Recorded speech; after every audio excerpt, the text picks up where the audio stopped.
Welcome to Donmar TV News Channel.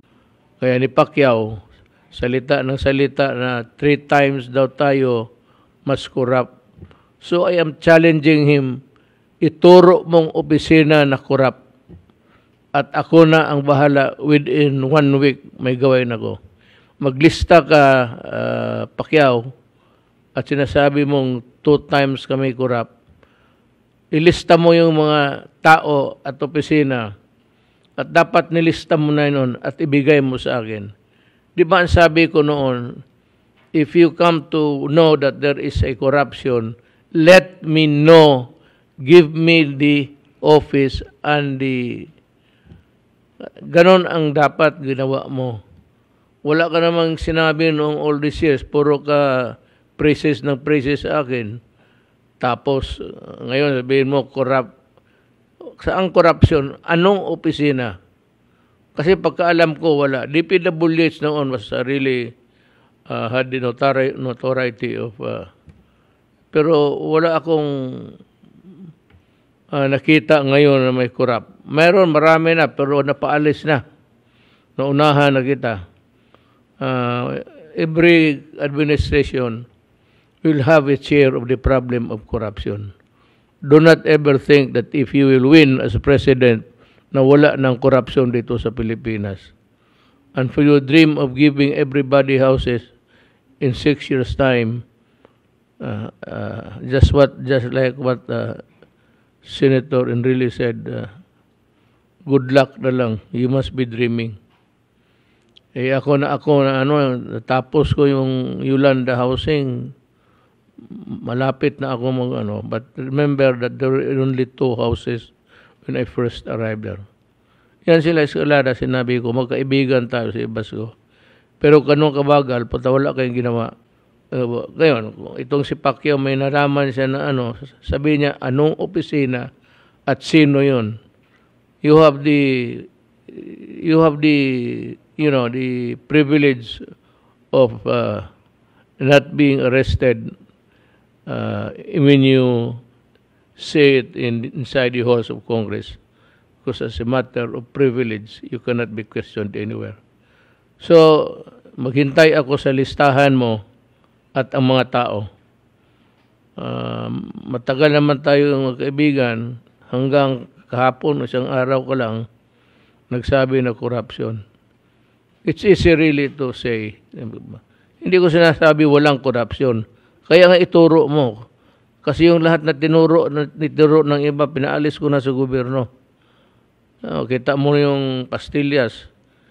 43 immigration people were dismissed.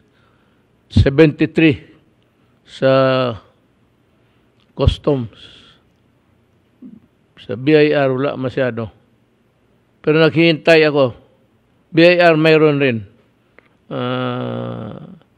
Secretary Dulay is having his hands full of investigating these people. Turo mo lang. Total, it is your duty as a congressman. Go to Congress and start to talk. I am challenging you, or else talagang sabi nga nila, totoo na mumulitika ka lang. So, Pacquiao, you are a congressman or senator now. Go to take hold of the floor sa inyong proceeding and start to sabi mo yung thrice worse than the last presidency, yung panahon ni Noynoy. At still, it would be better. Huwag mo nang hintayin. Kasi yung mga trabahante na yan, sigurado ako, panahon pa ni Aquino yan. At panahon pa ni Gloria. I challenge you. Go to Congress and start talking. Yan ho ang payo ko rin sa lahat ng Pilipino. Kung may alam kayo, magsabi kayo. And I will be transparent. I will investigate them. Kaya siguro wala akong alam. Baka ikaw may alam ka because you were talking just nonchalant about the whole thing. Kung hindi, namumuliti ka lang. And I would say na, I will be, if you fail to do that, I will campaign against you because you are not doing your duty. Do it, because if not, I will just tell the people, do not vote for Pacquiao because he is a liar. At saka madali, parang karabaw na kung saan nyo bibirahin pupunta doon. I am not questioning your ability intellectually or what. But pag hindi mo nagawa yan, araw-arawin kita, I will expose you as a liar. At yung buhay mo, kilala mo kita noon pa. Then we should start also because you are going for public office, presidency, everybody should know.